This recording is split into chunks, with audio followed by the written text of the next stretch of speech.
प्रिय छात्राओं, कल की क्लास में शुक्ल जी की आलोचकीय दृष्टि के और उनके आलोचनात्मक प्रतिमानों को पूर्णता की ओर ले जाने का एक महती प्रयास किया गया और वह काफ़ी हद तक उस व्याख्यान के द्वारा अब हम पूर्णता की ओर पहुंच रहे हैं। इसमें केवल यूं तो शुक्ल जी का संपूर्ण लेखन ही महत्वपूर्ण है और किसी भी रचनाकार का मूल्यांकन अति समग्रता में ही किया जाना चाहिए, परंतु इस माध्यम की यह सीमा है कि बहुत समग्रता में हम नहीं जा सकते। लेकिन फिर भी जितना हो उतना समस्त आसंगों को स्पर्श करना अपरिहार्य लगता है। उस दृष्टि से हम शुक्ल जी को जब देखते हैं तो इसको अब समेटने का अवसर सा लगता है। इस समेटने के अवसर के संदर्भ में शुक्ल जी की कम से कम दो बातों को उनके आलोचनात्मक योगदान और प्रतिमान के संदर्भ में समझना जरूरी है।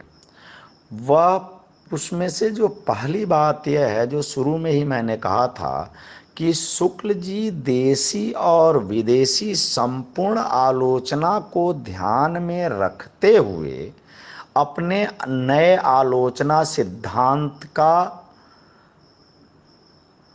प्रतिपादन कर रहे थे, अपने साहित्य के नए प्रतिमान गढ़ रहे थे। यानी कि जब नया देना है तो अब तक पुराना कितना है इसको समझना जरूरी है। बीए में पढ़ते वक्त तुमने एक चीज नोटिस की होगी कि आने वाली आलोचना में एक विवाद स्थापित किया गया कि शुक्ल जी बड़े हैं, बड़े आलोचक हैं या आचार्य हजारी प्रसाद द्विवेदी, क्योंकि शुक्ल जी ने अपने साहित्य के इतिहास में इंची टेप से नाप करके देख लेना, जिन लोगों को जो जो जितना जितना स्थान दिया है पूरे साहित्य के इतिहास की परिधि में उनका कुल मिलाकर के उतना उतना ही स्थान है। जिनको दबाया उनमें से बहुत कम ही हैं जो उठ पाए। जिनको ठीक से दबाया उसमें से दो लोग बाद में केवल उठ पाए। कहने का तात्पर्य है कि वह दृष्टि इतनी सक्षम थी कि किसका संग्रह करना है, किसका त्याग करना है, इस दृष्टि में इतनी समग्रता निहित थी कि बहुत सारे लोग उससे आगे नहीं जा पाए। लेकिन यह भी एक बड़ा सच है कि अगर रचनाकार में प्रतिभा है तो उसे कोई न कोई बड़ा आलोचक मिल ही जाता है और उस रचनाकार को उभार कर सामने ले आता है, चाहे उससे पहले के जितने भी बड़े आलोचक हों उन्होंने उसकी प्रतिभा को दबाया हो जानबूझकर या अपने आलोचनात्मक प्रतिमानों के तहत। इस संदर्भ में संस्कृत के कवि भवभूति का एक बड़ा महत्वपूर्ण कथन आता है। भवभूति कहते हैं कि उत्पश्यते कोपि मम समान धर्मा कालो वयम निर्वधेय विपलाश्च पृथ्वी। भवभूति की कविता को बहुत कठिन कविता माना जाता था और ऐसा माना जाता था कि भवभूति की कविता को समझ पाना बड़ा कठिन है।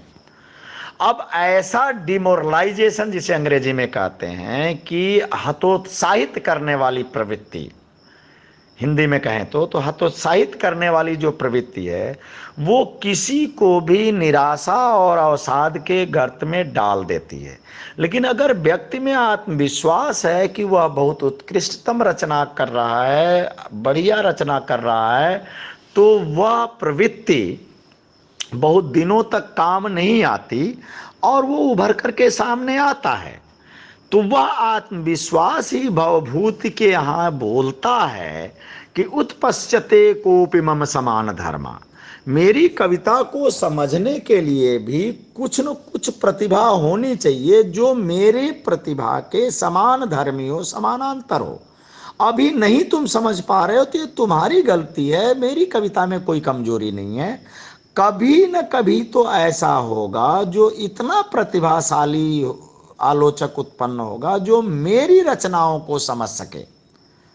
और ये कभी न कभी होगा, क्योंकि कालो वयम निर्वधि, काल की गति अनंत है। विपुलाश्च पृथ्वी, धरती बहुत बड़ी है। इसलिए तुम मेरी कविता की निंदा उंदा करो कि कठिन है और फलाना है और इसको समझा नहीं जा सकता, हृदय ग्राह्य नहीं है, इसकी तुम करते रहो, मेरे ऊपर कोई फर्क नहीं पड़ता। और यही हुआ। आने वाले समय में भावभूत संस्कृत के एक बहुत महत्वपूर्ण कवि के रूप में स्थापित हुए। हिंदी में निराला को भी देख लो, निराला भी स्वयं यही कहते हैं कि अन्यथा जहां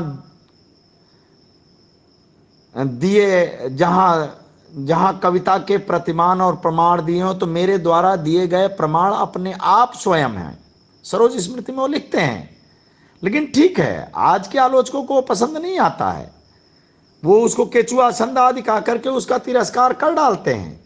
लेकिन जहां कला कौशल प्रबुद्ध की बात आएगी तो मेरे प्रतिमान काम आएंगे। लेकिन दुर्भाग्य क्या है आज के समय का, कि पर संपादक गण निरानंद लौटा देते सत्वर दे एक पंक्ति दो में उत्तर। बहुत बढ़िया कविता लिख करके संपादकों के पास भेजते, लेकिन निरानंद वो लौटा देते, एक दो पंक्ति में बस उत्तर देते।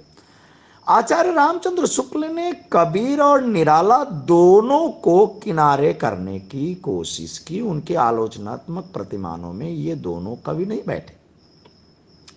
आचार्य हजारी प्रसाद द्विवेदी ने कबीर को उभारा और आगे चलकर रामविलास शर्मा ने निराला को उभारा। और निराला को इस तरीके से उभारा कि जो शुक्ल जी के प्रतिमानों में उत्कृष्टतम कवियों में पंत प्रसाद आदि थे, वो निराला के कद के आगे छोटे से होने लगे। यह प्रतिभा थी आलोचक की। तो जो कवि की प्रतिभा है उसकी धार को दबाया तो जा सकता है, लेकिन स्थायी रूप से बांध दिया जाए यह संभव नहीं है।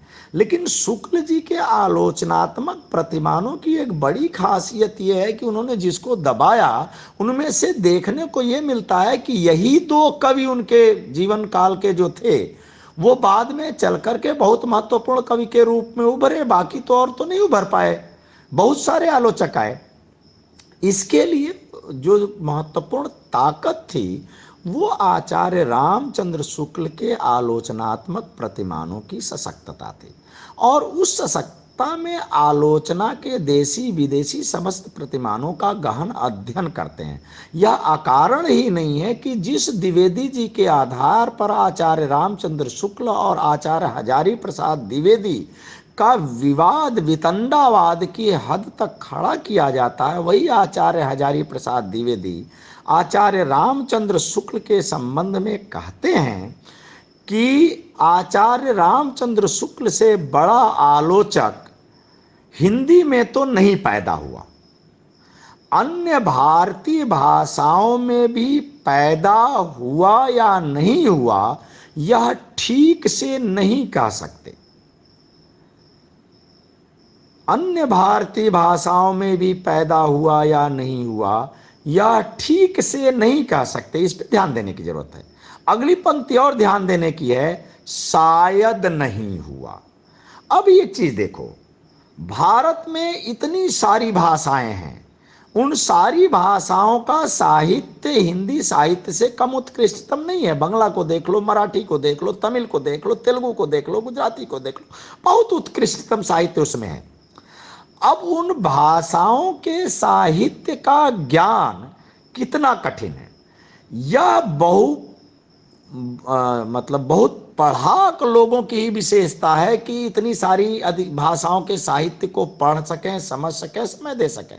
उनमें हजारी प्रसाद द्विवेदी जैसे पढ़ाक लोग थे, और सब पर उतना कमांड करना आसान काम नहीं है। इसीलिए हजारी प्रसाद द्विवेदी जैसा व्यक्ति संकोच करते हुए कहता है कि अन्य भारतीय भाषाओं में हुआ या नहीं हुआ ठीक से नहीं कह सकते। हो सकता है कि हमसे मिस हो गया होगा, क्योंकि अन्य भारतीय भाषाओं का बहुत अधिकारी विद्वान मैं नहीं हूं, तो इसलिए मैं ठीक से नहीं कह सकता। लेकिन फिर भी ये तथ्य है कि नहीं हुआ।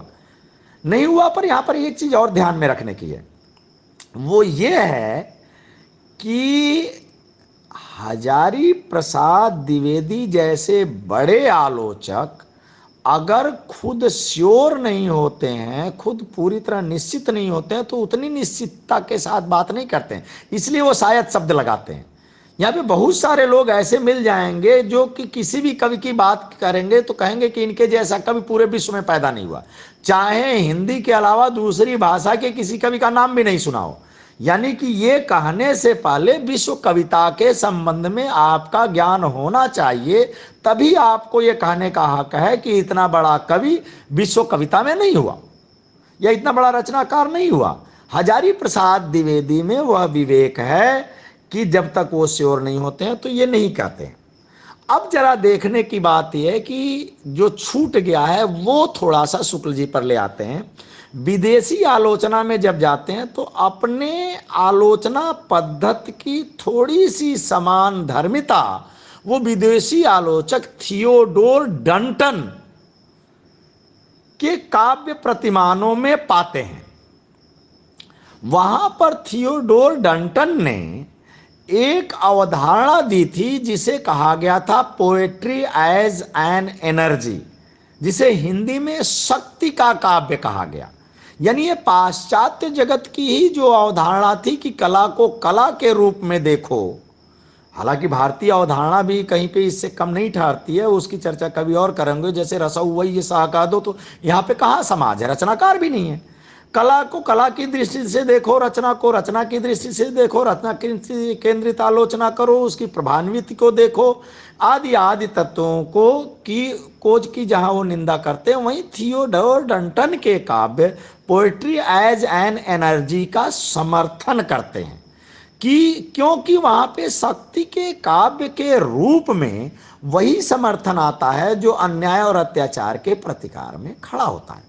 एक दूसरी चीज और आचार्य शुक्ल की आलोचना पद्धति में, आलोचना की दृष्टि में उल्लेखनीय है, जो उनकी इतिहास दृष्टि के लिए उपयोगी साबित होती है, वो ये है कि आचार्य रामचंद्र शुक्ल पौराणिक आख्यानों और लोक में स्थापित कथाओं के आधार पर काव्य सृजन को महत्वपूर्ण मानते हुए यह मानते हैं कि उन स्थापित कथानकों में थोड़ा बहुत परिवर्तन चलता है। यानी कि जो लोक में स्थापित कथानक और आख्यान है उसमें जो नायक है उसको नायक के रूप में उसकी कुछ कमजोरियों को आप रेखांकित अलग तरह से कर सकते हो, उतना चलेगा। लेकिन पूरी तरीके से लोक स्थापित मान्यताओं को उलट देना आचार्य रामचंद्र शुक्ल की आलोचकीय दृष्टि में उपयुक्त नहीं लगता। इसी दृष्टि से उन्होंने माइकल मधुसूदन दत्त ने एक काव्य लिखा था, वो उपयुक्त नहीं है। माइकल मधुसूदन दत्त के काव्य मेघनाथ वध की वो निंदा करते हैं, क्योंकि माइकल मधुसूदन दत्त ने अपनी कविता में उस मेघनाथ को नायक के रूप में चित्रित किया, और ऐसा लगता है कि जो मेघनाथ का के अन्याय के कारण मेघनाथ को मारा नहीं गया था, बल्कि मेघनाथ खुद न्याय के पक्ष से लड़ रहा था और उसका वध हुआ, यानी कि अन्याय पूर्वक उसकी हत्या हुई। इस दृश्य से यह दुखांत रूप में आता है और यह दुखांतिका मेघनाथ को नायक बनाने का काम करती है, जबकि लोक में स्थापित मान्यता के अनुसार अन्याय का पक्षधर होने के नाते रावण के पक्ष में खड़ा होकर के युद्ध करते हुए मेघनाथ अपनी संपूर्ण वीरोचित श्रेष्ठता और प्रशंसा के बावजूद खलनायक के ही पक्ष में आता है। आप अन्याय के पक्ष में खड़े हैं, इसका मतलब आप भी अन्याय के उतने ही भागीदारी हैं जितने भागीदार अन्याय का पक्षधर है। कर्ण तक को जब इस दृष्टि से नहीं माफ किया गया तो मेघनाथ को भला कैसे माफ किया जा सकता है। इसीलिए आचार्य रामचंद्र शुक्ल माइकल मधुसूदन दत्त के काव्य मेघनाथ वध की निंदा करते हैं, और उनका यह प्रसिद्ध कथन है कि ऐसी कृतियां साहित्य में व्यर्थ की गड़बड़ मचाती हैं। यानी कि थोड़ा बहुत औदात्य आप अन्याय के पक्ष में दे सकते हैं, लेकिन लोक स्थापित मान्यताओं के प्रतिकूल जा करके जब ऐसे प्रतिमान आप स्थापित करते हैं तो उससे लोक हृदय का मर्म आहत होता है और उसमें एक गड़बड़ी पैदा होती है और वह बेचैनी साहित्य के लिए शुभ नहीं है, ऐसा शुक्ल जी का मानना है। तो उनके सारे आलोचनात्मक प्रतिमानों को समझने के उपरांत अब उनकी इतिहास दृष्टि की अवधारणा स्पष्ट होती है, जिस पर हम आगे चर्चा करेंगे।